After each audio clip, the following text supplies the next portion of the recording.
Bismillahirrahmanirrahim. Assalamualaikum warahmatullahi wabarakatuh. Alhamdulillahirrahmanirrahim. Puji syukur senantiasa kita haturkan kepada Allah Subhanahu wa Ta'ala atas limpahan berkah dan karunia-Nya, sehingga kita dapat kembali berjumpa dalam program spesial Anugerah. Sama saya, Amalia Tina, menyapa pemirsa MTA TV dimanapun Anda berada, yang semoga selalu dalam keadaan sehat dan baik, sehingga dimudahkan dalam ibadah kepada Allah Subhanahu wa Ta'ala, juga dalam segala urusan. Dan kami juga informasikan kepada pemirsa MTA TV bahwa siaran yang Anda saksikan saat ini sudah bisa Anda saksikan di channel TV digital di area Jateng 1 dengan cakupan area Kota Semarang, Kota Salatiga, Kabupaten Semarang, Kabupaten Grobogan, Kabupaten Kudus, Kabupaten Demak, sebagian Kabupaten Boyolali, dan sebagian Kabupaten Sragen. Dan untuk hari ini program Anugerah mengambil tema disabilitas full kualitas, yang tentunya kita akan senantiasa menghadirkan tamu-tamu dan narasumber-narasumber yang luar biasa. Mungkin di satu sisi mereka memiliki sebuah kekurangan, tetapi dengan kekurangan itulah membuat mereka menjadi seseorang yang istimewa. Dan saat ini sudah hadir 3 narasumber kita sapa terlebih dahulu. Dari sebelah kiri saya ada Bapak Arif Kurniawan, seorang praktisi fisioterapi anak dan ketua 2 Perhimpunan Fisioterapi Anak Indonesia. Assalamualaikum warahmatullahi wabarakatuh, Bapak. Waalaikumsalam warahmatullahi wabarakatuh. Bagaimana kabarnya hari ini? Alhamdulillah baik. Puasanya lancar hari ini ya, Bapak? Alhamdulillah. Dan di sebelahnya ada Mas Slamet Ramadhani, mahasiswa disabilitas Prodi Pendidikan Luar Biasa Universitas Negeri Surabaya. Assalamualaikum warahmatullahi wabarakatuh, Mas Slamet. Waalaikumsalam warahmatullahi wabarakatuh. Ya, bagaimana kabarnya hari ini, Mas Slamet? Alhamdulillah baik. Alhamdulillah baik. Puasanya lancar ya hari ini ya? Alhamdulillah. Dan di paling ujung ada Mbak Aida Yusfin Sofirah, mahasiswi disabilitas Pendidikan Luar Biasa Universitas Negeri Surabaya. Assalamualaikum warahmatullahi wabarakatuh, Mbak. Waalaikumsalam warahmatullahi wabarakatuh. Iya, bagaimana kabarnya hari ini, Mbak Aida? Alhamdulillah baik. Alhamdulillah. Puasanya lancar ya sampai hari ini, Mbak Aida? Alhamdulillah. Nah, ini Mbak Aida dan Mas Slamet ini berkuliah di Universitas Negeri Surabaya ya, tapi kira-kira nih, asalnya apakah juga dari Surabaya? Mbak Ida dari mana? Saya asalnya dari Mojokerto. Oh, dari Mojokerto. Mas Slamet? Saya dari Kaltim, Kalimantan Timur. Kalimantan Timur, jauh sekali ya. Nah, ini tadi berangkat dari Surabaya atau dari mana ini, Mbak Ida dan Mas Slamet? Dari Surabaya. Oh, berangkat dari Surabaya. Hari ini tadi? Iya. Dari Colomadu.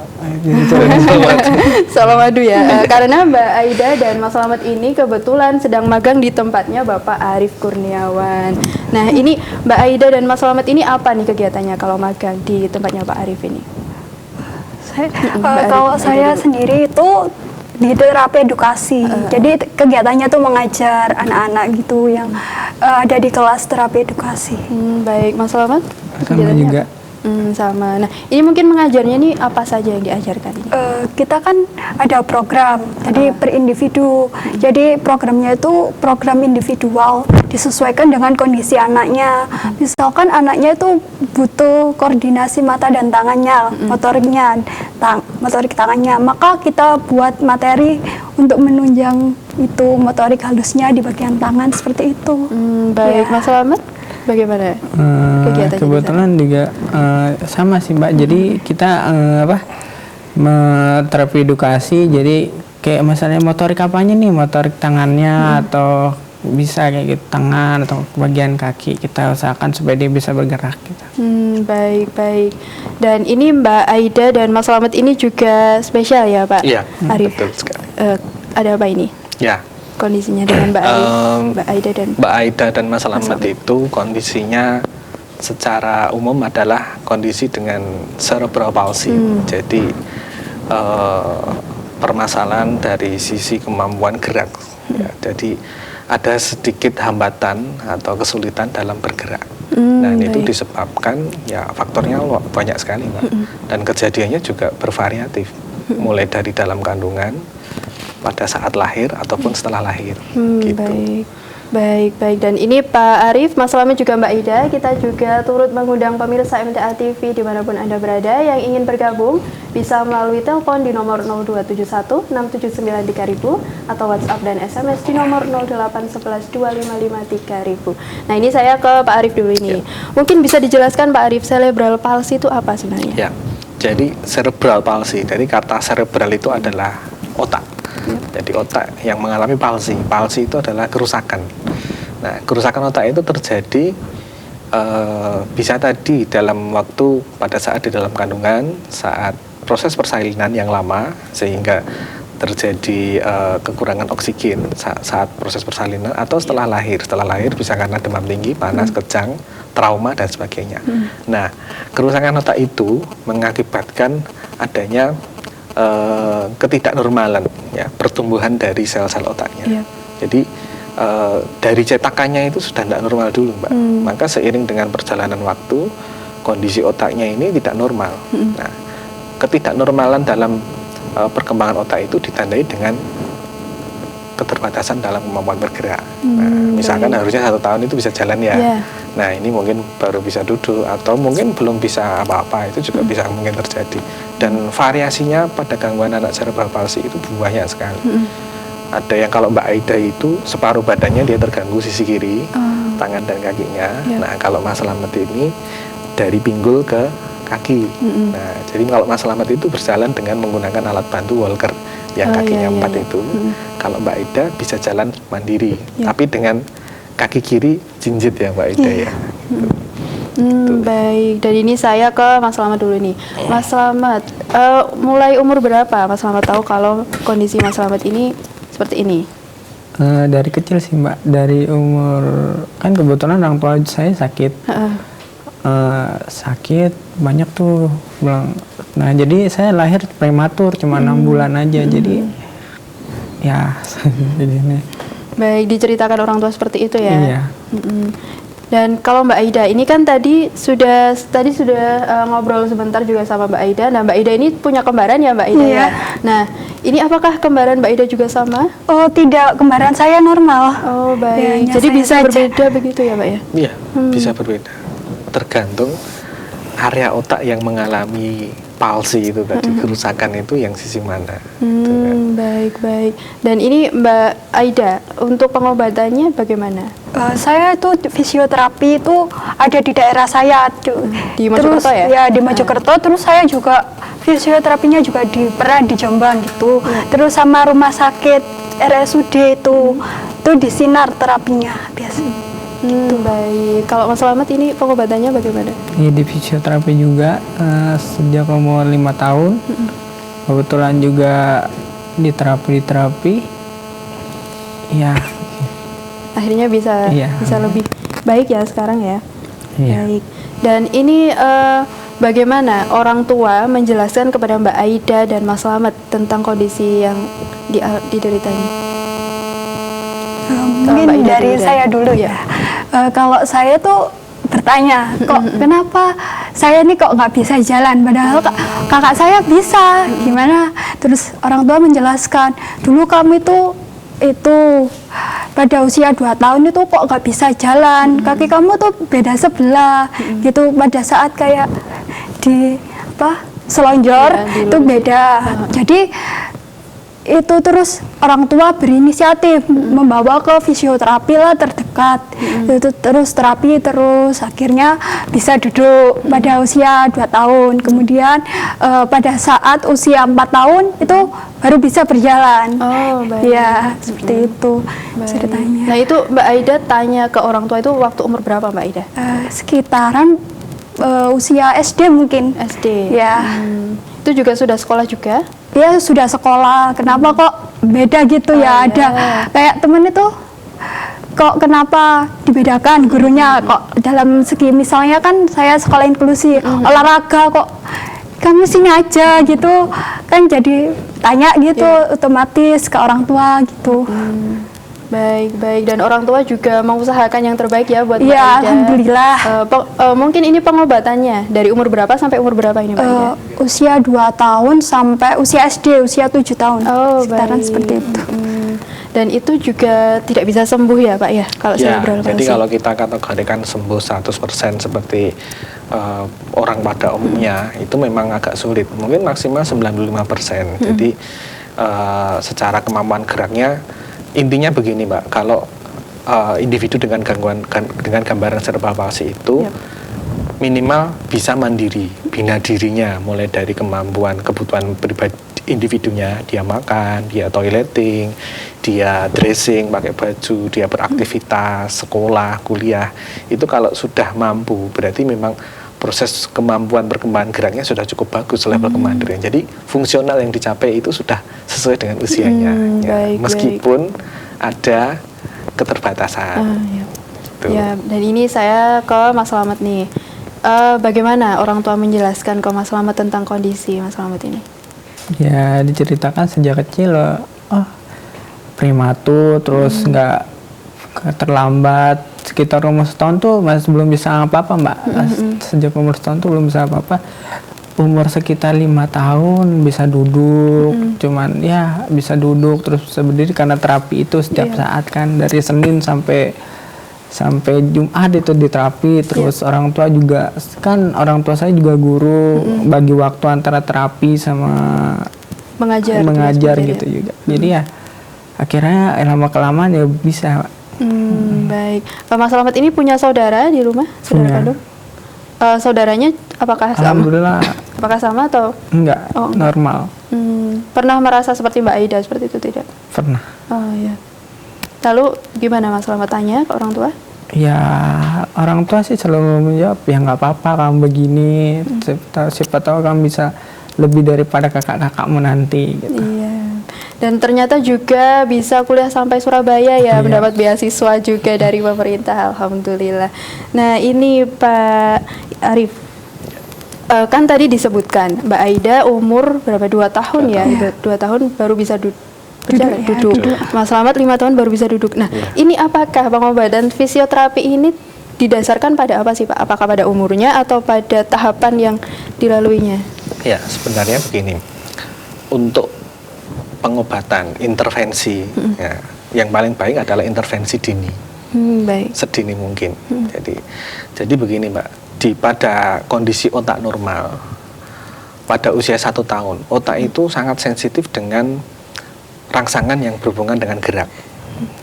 Jadi ketika bayi 0 sampai 1 tahun dikasih rangsangan gerak apapun, dia kasih mainan, dia aja mau bergerak. Nah, otak ini pertumbuhan paling cepat itu di 1 tahun. Nah, akhirnya 1 tahun bisa jalan. Nah, nanti 2 tahun itu bahasa. Otak ini sensitif dengan perkembangan kemampuan bahasa. Nah, nanti 3 tahun otak itu sensitif dengan rangsangan atau stimulus yang sifatnya adalah kemampuan kognitif dan sosial interaksi. Nah, 3 tahun masuk PAUD. Nah, itu secara normal. Nah, itu tadi, ini problemnya kan kemampuan gerak. 1 tahun otaknya tidak sensitif. Maka yang dilakukan adalah intervensi sedini mungkin, secepat mungkin, sebanyak mungkin untuk mengejar keterlambatan itu tadi. Jadi kalau istilahnya apalagi kalau tinggalnya di daerah ya, mohon maaf saja, kalau kita kan mungkin akses untuk mendapatkan layanan kesehatan itu tidak sama seperti yang ada di wilayah kita di sini. Jadi itu juga mempengaruhi juga. Maka kehadiran orang tua untuk mendampingi, untuk menerapi sendiri, mengajari Mas Slamet untuk bisa jalan dengan alat bantu, ngajari Mbak Aida dengan di rumah. Karena waktu di rumah kan lebih banyak dibandingkan di tempat terapi. Kalau terapinya itu berapa kali seminggu Pak? Kalau Mas Slamet tadi kan setiap hari ya Mas Slamet? Iya, setiap hari. Tapi biasanya berapa kali? Kalau sesuai dengan dosis yang sesuai dengan referensi kami yang kami pelajari, itu sehari bisa 6-7 jam harus dia exercise, dia harus bergerak. Iya. Karena untuk mengejar itu tadi 1 tahun belum bisa apa-apa. Harus 1 tahun itu jalan. Tapi kalau misalnya nih cerebral palsinya ketahuannya di usia 1 tahun. Belum bisa berjalan, tapi juga belum bisa merangkak. Nah, apakah langsung berjalan atau merangkak dulu, Pak? Ya, jadi cerebral palsi itu adalah ya kita melihatnya secara kemampuan tahapan perkembangan geraknya dulu. Baru bisa duduk, tidak mungkin kita langsung ajari jalan. Dia harus berjalan dengan keempat tumpuan, merangkak dulu ini kan jalan dengan 4 tumpuan. Nah, dengan minimalisasi dari gaya gravitasi. Kalau berdiri kan gaya gravitasinya lebih berat dibandingkan posisi merangkak. Itu diajari dulu merangkak dulu. Dia harus bisa mengontrol melawan gravitasi dengan jarak yang lebih rendah kan dari titik pusat bumi. Nah, itu harus belajar dulu. Jadi nggak bisa ketika duduk masih goyang-goyang langsung kita ajari berdiri berjalan. Nah, itu akan lebih lama waktunya. Berarti memang harus urut ya Pak ya? Iya, sebaiknya urut. Nah, itu mungkin kalau sekarang bukan cuma urut untuk teori terbaru tentang perkembangan kemampuan gerak, juga harus menyesuaikan dengan kebutuhan secara perkembangan lingkungan, Pak. Nah, anak ini tidak akan mau merangkak kalau di sana itu tidak ada mainan. Oh, baik. Berarti harus ada apa ya? Kayak buat Rasa, mancing geraknya. Iya, betul sekali. Di sana ada jajannya harus ke sana. Baik. Dan pernah nggak sih Pak menemui, kan kadang ya orang tua itu kalau melihat perkembangan anaknya kan mungkin bilangnya nggak mau membandingkan dengan anak-anak lain. Terus dia lihat anaknya belum bisa berjalan nih di usia 1 tahun. Terus orang tuanya berpikiran kayak, oh ya nggak apa-apa lah, mungkin memang beda anak-anak gitu. Yep. Nah, pernah nggak bertemu orang tua yang seperti itu Pak? Dan gimana caranya meyakinkan orang tua yang kayak gitu? Setiap bahwa orang memang tua, anaknya itu ya. perlu penanganan khusus. Ya, gitu. dari pengalaman saya jadi fisioterapis yang baru 15 tahun, itu rata-rata orang tua seperti itu. Oh ya. Rata-rata. Ya. Untuk meyakinkan ya kita menyampaikan bahwa setiap anak itu mempunyai karakter yang berbeda. Secara kemampuan geraknya dia berbeda, secara kognitifnya, kecerdasannya ya berbeda, kemampuan bahasanya juga ya berbeda juga. Ya. Meskipun kalau Mbak Ida itu kalau lahir punya saudara kembar itu pun juga berbeda. Jadi karakter DNA-nya, jadi gennya itu sudah berbeda. Jadi kalau kita membandingkan ya tidak fair juga kalau kita membandingkan, apalagi dengan kondisi latar belakang yang berbeda juga. Latar belakang itu maksudnya pola pendampingan di rumahnya sudah berbeda, kebutuhan fasilitas di rumah juga berbeda, tapi menginginkan hasil yang sama itu kan tidak bisa, Pak. Iya sih, iya Pak. Jadi memang orang tua harus peka ya Pak, Ya, lebih peka dengan betul. kondisi anaknya. Harus lebih peka, harus bisa memahami kondisi anaknya, kebutuhannya saat ini butuhnya apa, diajak apa di rumah, harus dilatih apa dan sebagainya, itu harus. Jadi terapis yang paling baik menurut saya orang tua. Oh baik, berarti tidak hanya di klinik fisioterapi Iya. saja, tapi di rumah Iya, juga.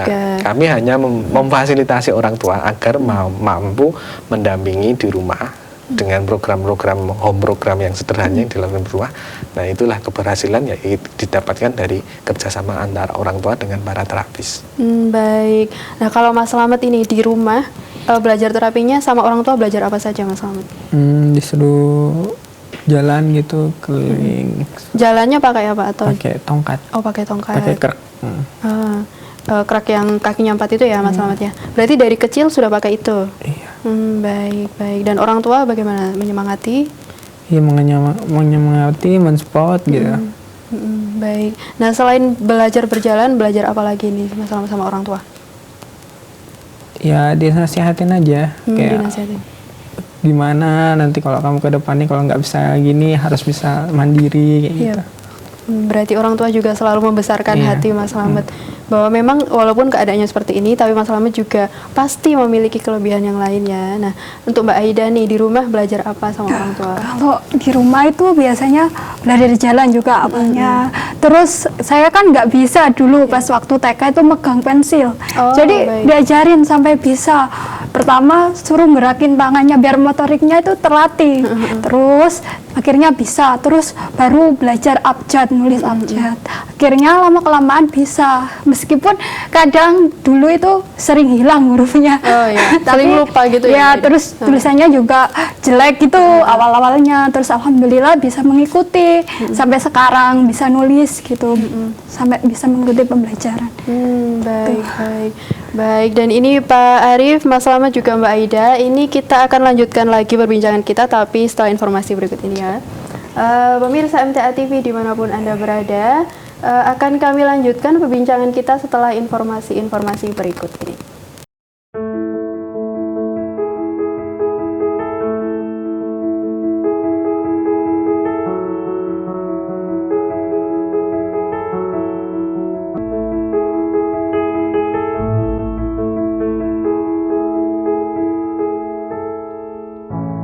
Baik, pemirsa MTA TV dimanapun Anda berada, kembali lagi dalam program Anugerah, masih bersama Pak Arif, Mas Slamet juga Mbak Aida. Nah, terakhir tadi kita bahas tentang orang tua yang mungkin gimana ya, susah peka dengan keadaan anaknya ya Pak ya. Nah, ini mungkin keadaan apa yang bisa membuat orang tua ini aware, oh mungkin anak saya butuh penanganan khusus nih, saya bawa ke fisioterapi. Nah, keadaannya seperti apa biasanya Pak Arif? Ya, jadi sebenarnya kembali lagi itu semuanya dipengaruhi dari faktor lingkungan, Pak. Jadi lingkungan tempat tinggal di dalam keluarga ataupun lingkungan sekitarnya itu bagaimana mendukungnya, mendukung untuk anak-anak dengan kondisi serba palsi sebagai contohnya seperti itu, kepedulian dengan tetangga. Ya, maka pada orang tua yang mempunyai anak-anak dengan kondisi serba palsi itu ya, kalau bahasa mudahnya itu ya sering diajaklah nonggo, diajaklah keluar, biar tetangganya itu juga tahu. Kita juga mengedukasi bahwa anak seperti ini nih kondisinya keterbatasan, dan ini tidak menular tentunya. Itu yang harus kita mengedukasikan juga ke masyarakat. Untuk apa? Untuk membuat satu lingkungan yang mendukung. Ayo semangat sekolahnya, ayo belajar, mau dibawa ke sana sekolah di sana dan sebagainya. Motivasi itu datangnya dari luar. Jadi jangan mengurung diri. Itu yang mungkin menurut saya yang perlu segera dirubah lah. Baik. Dan ini Pak Arif, Mas Slamet juga Mbak Ida sudah ada telepon masuk, kita jawab terlebih dahulu. Assalamualaikum warahmatullahi wabarakatuh.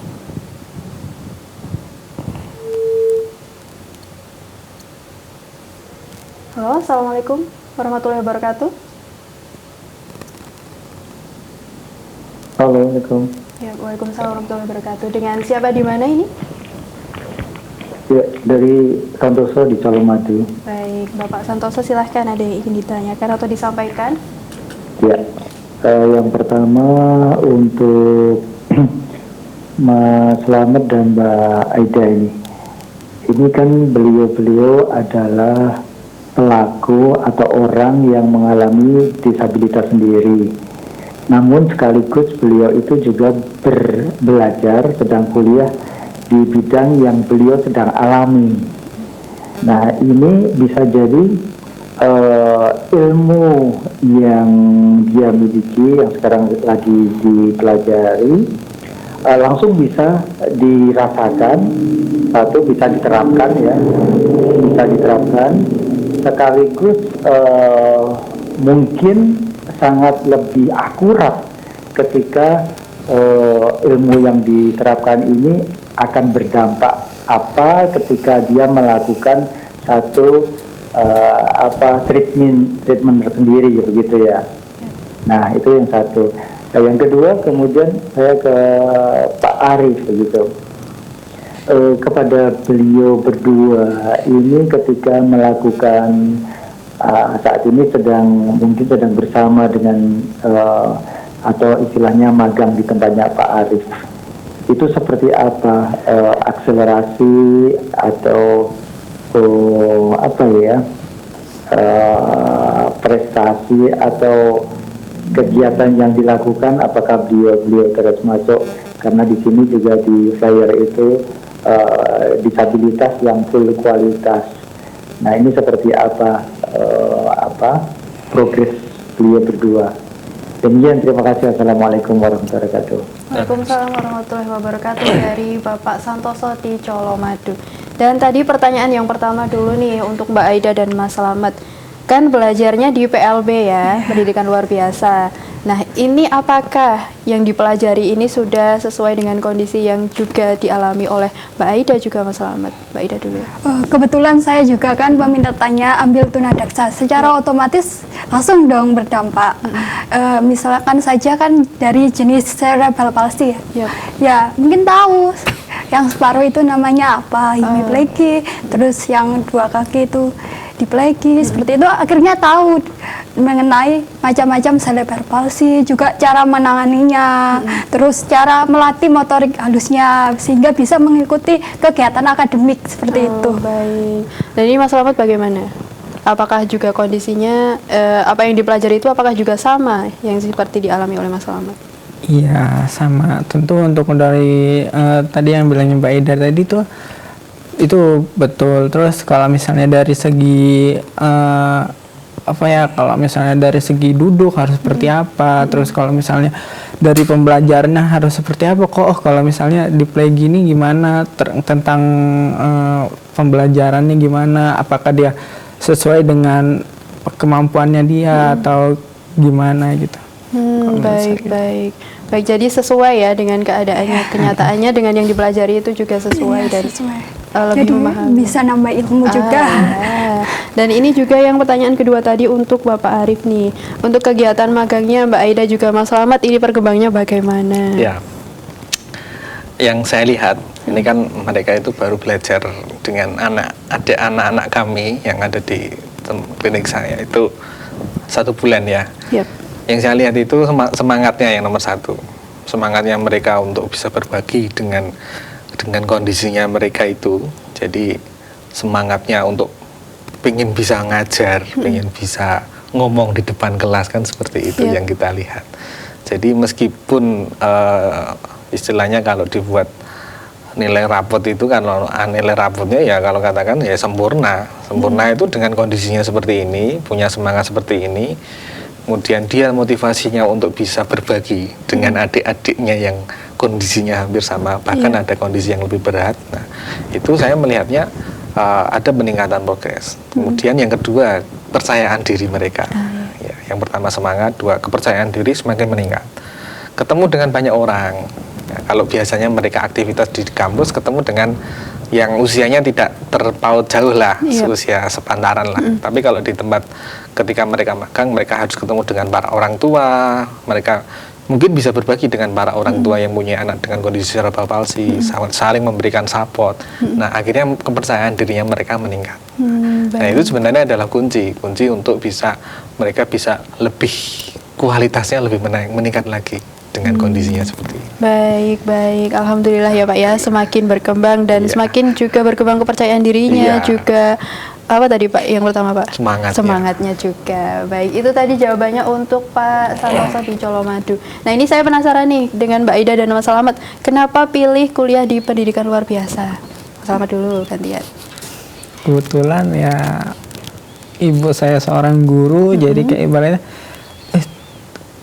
kebetulan saya orang tua jadi ibu saya seorang guru, jadi kayak terpacu gitu nambah. Pingin nih jadi guru seperti apa, ternyata ada program dari pemerintah untuk kuliah di jurusan PLB, jadi ya monggo. Baik, PLB-nya juga di Universitas Negeri Surabaya nih, jauh banget ini. Nah, kenapa di Universitas Negeri Surabaya? Karena pingin cari pengalaman aja sih Mbak, cari pengalaman terus cari suasana baru gitu, teman-teman baru gimana. Baik, dan di sini tinggalnya berarti di mana? Di Surabaya ya Mas ya? Di Solo atau di Surabaya? Di Surabaya. Di Surabaya ngekos sendiri? Iya, asrama. Oh, asrama. Dekat dari kampus. Baik. Nah, ini kan sendiri ya Mas Yana. Untuk kesehariannya gimana? Mungkin makannya atau mengurus Iya, yang lainnya? kebetulan saya juga beli sepeda listrikan, jadi bisa mobilitas kemana-mana sih, beli sendiri gitu. Baik, jadi sudah 3 ya? Iya. Alhamdulillah, jadi sudah bisa sendiri ya Mas Slametnya. Nah, Mbak Aida ini kenapa pilih pendidikan luar biasa? Ya, terutama ingin mendalami apa itu anak berkebutuhan khusus, macam-macam kan anak jenis kebutuhan khusus disabilitas itu. Jadi kemudian kita kan ingin juga mengedukasi, memberikan support lah kepada masyarakat mengenai pentingnya pendidikan untuk anak disabilitas gitu gimana. Kan semua orang itu juga termasuk anak disabilitas kan perlu namanya sekolah gitu. Jadi kan misal ada tetangga yang punya anak berkebutuhan khusus, kita beri bisa edukasi gitu seperti itu. Baik, Masya Allah sekali ya. Ini alasannya sangat luar biasa sekali, ingin membantu sesama yang mungkin juga punya keadaan yang sama seperti Mbak Aida juga Mas Slamet. Nah, Mbak Aida dan Mas Slamet ini di tempatnya Pak Arif mengajar anak-anak dengan keadaan seperti apa? Apakah juga sama cerebral palsy? Kalau saya sendiri ya cerebral palsy. Ya. Sama juga, maksudnya dia tidak bisa kesulitan untuk berjalan atau ada yang lainnya? Kalau menurut saya ya, ini kayak anaknya itu nggak bisa berjalan masian ya Pak. Seperti itu. Terus jadi masih perlu terapi ya Pak ya, berdiri terutama. Duduk. Ya, duduk. Baik. Nah, ini apakah nih Pak Arif, kalau cerebral palsy itu apakah pasti sudah tidak bisa berjalan? Misalnya kondisi fisiknya apakah tidak bisa berjalan saja atau ada yang lain? Ya, itu tadi. Kalau area otak yang mengalami gangguan itu ketika yang terganggu area yang berhubungan dengan kontrol gerak, yang ngurusi gerak, akhirnya dia nggak bisa ngontrol gerak. Ini kakinya suruh lurus itu nggak bisa. Berarti nekuk nggak kalau bisa, gitu. Untuk gerak berarti bukan cuma kaki dong Pak, tangan Nggak juga cuma bisa kaki, ya? Bisa aja. Bahkan kondisi anak cerebral palsy yang keempat-empat anggota geraknya ini terganggu juga ada. Nah itu area yang terganggu lebih luas lagi otaknya. Bahkan nggak cuma gerak, bahasanya ya terganggu. Bahkan secara kognitif kecerdasannya ya terganggu. Akhirnya ketika kita respon, kasih mainan, kasih bunyi-bunyian itu nggak ada respon sama sekali. Bahkan buat makan aja sulit juga ada. Gitu. Baik. Jadi kalau yang saya lihat Mas Slamet dan Mbak Aida ini kondisinya ya sesuai judulnya itu tadi. Jadi yang Disabilitas dengan kualitas. kondisi disabilitasnya dia mampu menyelesaikan pendidikan dasar, menengah, pendidikan tinggi, bentar lagi lulus kan. Nah, kita tinggal nunggu aja mereka nanti setelah lulus berkarir menjadi apa. Nah, itu menjadi apa namanya?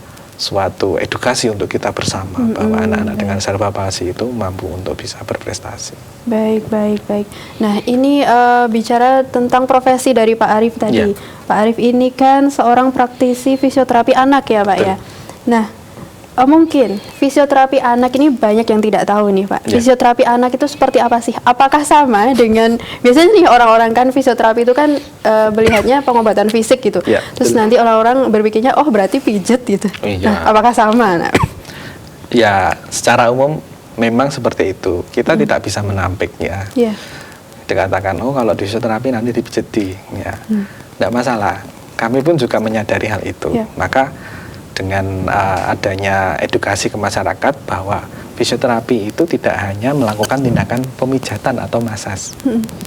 Masas sendiri di dalam perkuliahan kami itu hanya ada 2 SKS dari 124 SKS. Nah, yang kami lakukan adalah menganalisa perkembangan dari gerak.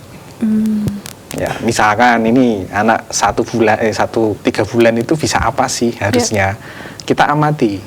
Ketika 3 bulan ini kok belum mampu begini, kita rangsang biar dia mampu mencapai perkembangan, contohnya untuk ngontrol gerakan kepala. Gimana sih caranya biar bisa ngangkat kepala? Nah itu tugas fisioterapi Mbak. Kita mendeteksi dan mengintervensi dini. Oh baik. Baik, dan kalau misalnya nih ada orang tua melihat keadaan anaknya mungkin anak saya perlu penanganan khusus. Nah, apakah langsung ke fisioterapi atau dia harus periksa dulu ke dokter umum? Ya. Dokter kalau anak gitu. Memang dari riwayatnya itu kondisi anaknya dari bayi resiko tinggi, disarankan kalau kami sarankan ke dokter anak dulu untuk general check up kondisi secara keseluruhan. Ada kejangnya atau tidak, ya, bagaimana kebutuhan secara nutrisinya, makannya gimana, ya itu harus nomor 1 dulu. Setelah itu baru tindakan terapi. Jadi harus saling terpenuhi antara kebutuhan nutrisi dan stimulasinya ini harus terpenuhi dulu. Baik. Dan ini mungkin apakah kalau di fisioterapi itu hanya mengobati cerebral palsy saja atau bisa mengobati apa saja nih Pak di fisioterapi? Banyak sekali. Apa saja Pak? Mulai dari baru lahir sampai lansia itu kita tangani semua. Oh, yang fisioterapinya ya Pak ya. Kalau fisioterapi anak? Fisioterapi anak ya kita mulai dari dalam kandungan. Ya, dalam kandungan itu biasanya kita latih untuk persiapan proses persalinan. Ya, ada senam bayi, senam hamil dan sebagainya itu yang melakukan fisioterapi. Perbaikan postur ketika nanti lahirnya biar kepalanya masuk panggul, posturnya ibu harus bagus. Nah, biar tidak macet nanti. Nah, itu juga kita lakukan untuk penguatan otot, untuk mengkontraksikan, mendorong itu. Mulai dari situ. Begitu sudah lahir kita deteksi bagaimana gerak-gerak refleksnya. Ya, bagaimana kemampuan dia oralnya, makannya, nyedotnya gimana, itu kita periksa dari situ sampai 1 tahun. 1 tahun sudah bisa jalan, oke, kita lihat lagi level perkembangan selanjutnya adalah kemampuan bahasa. Gimana, sudah mulai ngoceh belum, berapa kata dia, kita amati terus, bahkan sampai sekolah. Jadi di sekolah itu kalau kita melihat banyak anak-anak sekolah itu sekarang yang karena faktor pandemi ya Mbak ya, kita lihat memang ada fase yang hilang ya, fase yang hilang ketika dia harus mendapatkan kebutuhan akan gerak ya. karena harus di rumah kan nggak kemana-kemana kemarin itu kan terbatas, nggak bisa interaksi. Nah disitulah ada satu fase yang hilang, maka peran fisioterapi itu memenuhi kebutuhan dia harus bergerak. Ini 3 tahun sudah bisa loncat belum? Jangan-jangan nggak bisa loncat, jangan-jangan nggak bisa lari. Nanti fisioterapi akan menganalisa itu. Ya, bagaimana dia melempar bola? Nggak bisa melempar bola, nanti tulisannya jelek. Nggak bisa megang pensil, kekuatan otot tangannya lemah. Nah itu fisioterapi nanti kita memaksimalkan situ. Jadi mungkin buat orang tua yang misal melihat anaknya nih, kalau memegang sesuatu kurang kuat begitu mungkin bisa ya Pak bisa ya? Dicek. Bisa dicek langsung bisa ya? Iya. Jangan malah beranggapan, oh mungkin memang beda-beda deh anak saya mungkin belum bisa gitu. Biasanya kan kayak gitu biasanya Pak. malah nanti lah ya bisa sendiri. Ya. Kayak gitu. Nggak masalah kalau memang seperti itu, tapi orang tua harus benar-benar memastikan anaknya ini didampingi untuk nulis, melatih terus. Jangan malah dibiarkan. Baik. Dan ini berarti kan keadaan cerebral palsy pada anak ini juga tidak terdeteksi saat dia masih dalam kandungan, ya kan Pak? Iya. Kalau dia masih di dalam kandungan, mungkin tanda-tandanya apa nih untuk ibunya atau janinnya? Agak sulit mendeteksinya. Oh gitu. Kalau memang dalam kandungan, biasanya dari dokter obstetria memang agak sulit mendeteksinya. Jadi mungkin secara gambaran kondisi umumnya, detak jantungnya, lingkar kepala dan sebagainya itu pun juga tidak bisa memastikan ini cerebral palsy atau tidak. Tapi kalau sudah lahir prematur, ini punya resiko tinggi kayak Mas Slamet ini tadi. Harusnya dia 9 bulan, ini 6 bulan sudah lahir. Nah, ini ada faktor X yang menyebabkan dia lahir di 6 bulan kan. Nah, berarti itu yang menjadi pencetusnya salah satunya. Baik. Dan kembali ke Mas Slamet juga Mbak Aida nih. Tadi Pak Arief juga menitipkan ke saya video tentang kegiatan Mbak Aida juga Mas Slamet. Mungkin bisa diputar untuk videonya. Ini kegiatannya di sana ya Pak ya? Iya. Itu apa Pak? Seperti sekolah begitu? Iya. Sekolah. Nah ini Mbak Aida? Iya, ini pada waktu praktek mengajar di SLB Surabaya, YPAC Surabaya. Oh, baik. Oh, itu mengajari apa Mbak Aida? Itu koordinasi mata dan tangan, jadi kan tangannya itu kaku, jadi dibantulah. Baik, memasukkan. Iya, memasukkan balok. Ini sepertinya sudah besar ya ini pasiennya. Ini umur Iya. berapa? Dewasa. Sudah tua dia timbang saya, timbang saya gitu. Ini kata gurunya seperti itu. Baik.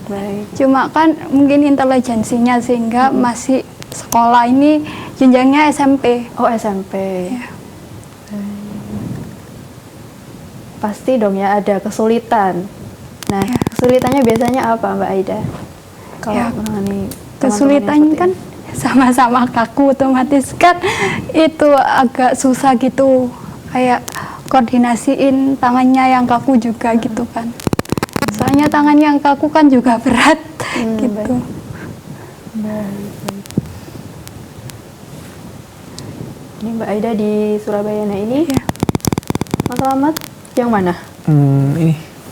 Oh yang ini yang kiri ya. Oh ya itu ada kumisnya soalnya.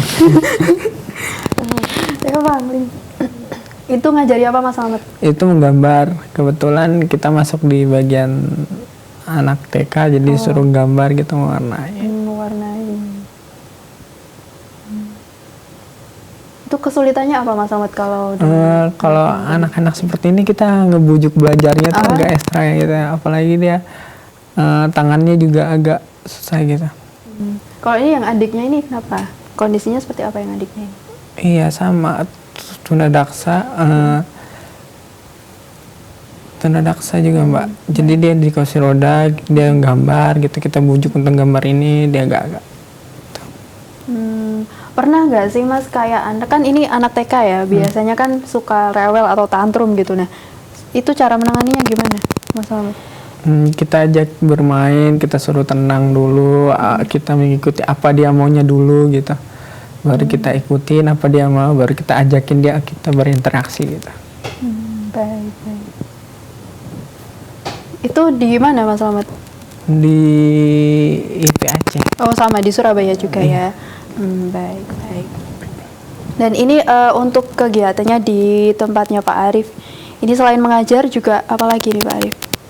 Selain mengajar, mereka berinteraksi. berinteraksi para dengan orang tua yang ada di tempat kami. Kemarin satu kali ya adakan kegiatan parenting.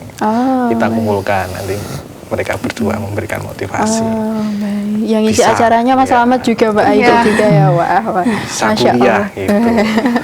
Juga dan tentunya ini juga bisa jadi apa ya, sebuah inspirasi, Betul juga sekali. apa ya, cahaya buat orang-orang tua, Ya. penerangan juga bahwa memang semuanya itu bisa ya Pak ya, walaupun keadaannya seperti ini tapi masih bisa sama dengan yang lain begitu ya. Buktinya Mas Slamet juga Mbak Aida juga kuliah juga sebentar lagi lulus ya Mbak Aida. Mas Slamet cita-citanya mau profesi apa ini? Guru. Guru. Mau mengajar di mana? Di Kalimantan atau Di Kalimantan. di Kalimantan. Mau bikin sekolah sendiri Mas Slamet? Insya Allah. Insya Allah, amin ya Mbak Aida. Ya. Mungkin profesinya setelah ini mau kemana? Guru sih lebih ke guru. Kembali ke Mojokerto atau masih di Surabaya? Mungkin lihat penempatannya. Baik. Dan semoga Mas Slamet juga Mbak Aida ini semakin semangat dalam belajar, sebentar lagi lulus. Semangat terus. Dan Pak Arief ini terima kasih sudah membuat sebuah tempat untuk mewadahi teman-teman kita yang mungkin punya keadaan yang ya berbeda atau tapi dengan perbedaan itu juga ada kelebihan-kelebihan yang lain ya Pak Arief ya. Terima kasih Pak Arief, Mas Slamet juga Mbak Aida sudah hadir di sini. Semoga sehat selalu. Nanti kalau pulang hati-hati di jalan dan selamat berbuka puasa ya nanti semuanya. Assalamualaikum warahmatullahi wabarakatuh. Waalaikumsalam warahmatullahi wabarakatuh. Baik pemirsa MTA TV dimanapun Anda berada, usai sudah berjumpaan kita dalam program Anugerah. Terus saksikan program Anugerah juga program bermanfaat lainnya dari MTA TV channel terpilih. Saya Amalia Tina mohon undur diri. Wassalamualaikum warahmatullahi wabarakatuh.